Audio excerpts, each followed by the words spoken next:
เวียกไปงานเนาะนี่รถตายเลยไปเวียกไปงานไปลาไปการเลยมื้อนี้เป็นวันศุกร์ทุกคนสบายดีเวียกจันทร์ยามเช้าเนาะ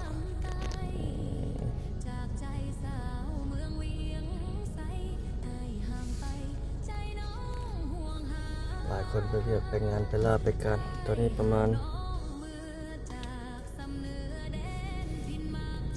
7 โมง 8 โมงยัง3 นาทีเนาะ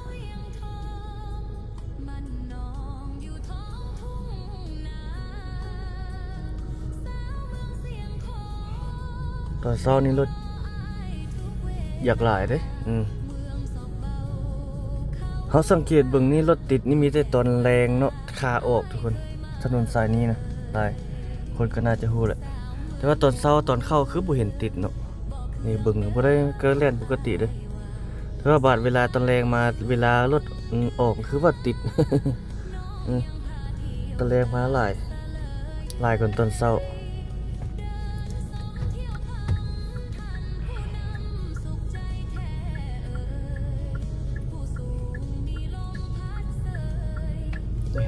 รถจักรไปรถจักรนี่บุติดรถจักรนะถ้าหลายคนรถจักรไปก็น่าจะดีแบบนึงเลย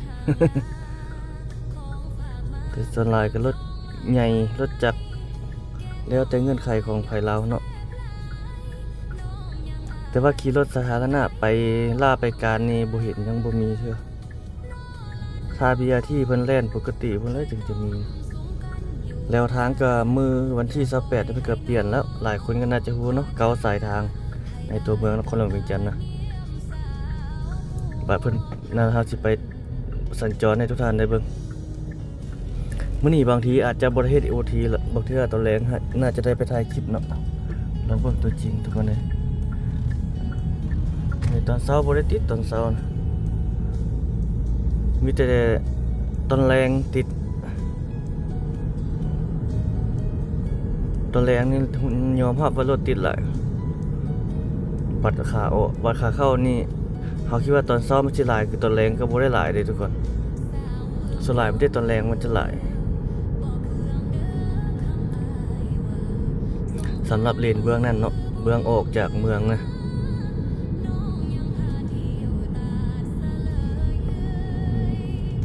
นี่ไฟแดงบรรยากาศทางหน้าเขานี่นะ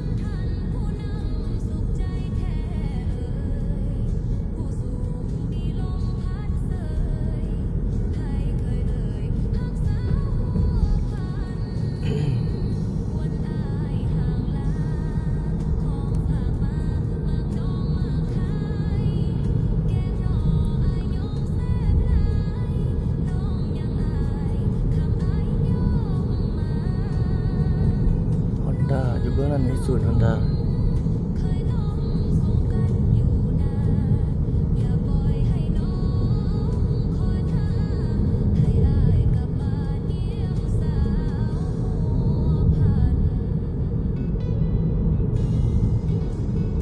นี่เลยทุกคน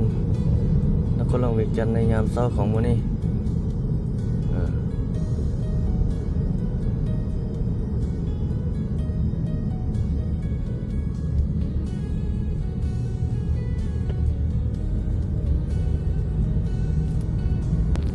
อัปเดตเรื่อยๆให้บรรดาท่านได้เห็นได้ชมไปเรื่อยๆมื้อนี้ทักทายยามเช้าเนาะจันยามเช้านั่นเขาจีเบื้องนั้นนะคนเต็มเลยขายดี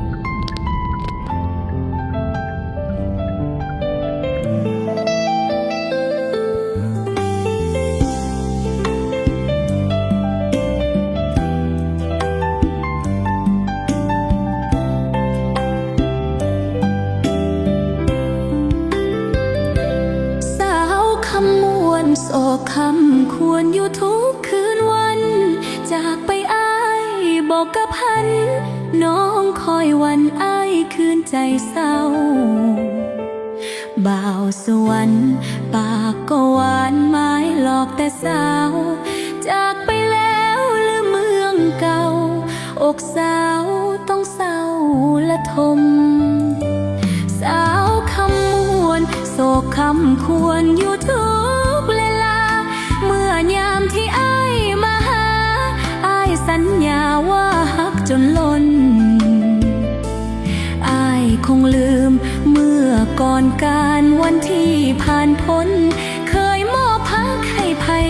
จักคน โอหน้ามนต์ลืมแล้วหรือใด จากกันไปนานถึง8 ปีแล้วนั้นถ้อยคำสาบานจะหักกันให้จนสมหวังพระธาตุเมืองเก่าที่เคยสัญญาว่าหาคงมันแต่อายมาฮีบหางหักมาจางเปลี่ยนเป็นหลายใจสาวคำมวนบ่อยากควรต่อสัญญาเมื่อยามที่อายมาหาคอยเมื่อลวงสาวคนใหม่ถ้าจะลวงก็อย่าลวงน้องเลยยอดสายสมควรแล้วจึงน้ำใจเป็นมิตรไว้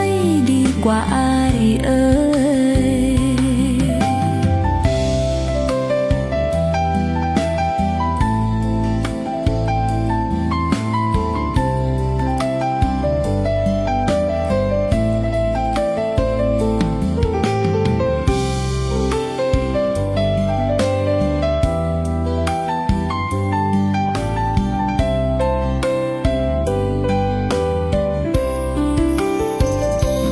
จากกันไปนานถึง8 ปีแล้วนั้นถ้อยคำสาบานจะหักกันให้จนสมหวังพระธาตุเมืองเก่าที่เคยสัญญาว่าหักคงมันแต่อายมาฮีบหางหักมาจางเปลี่ยนเป็นลา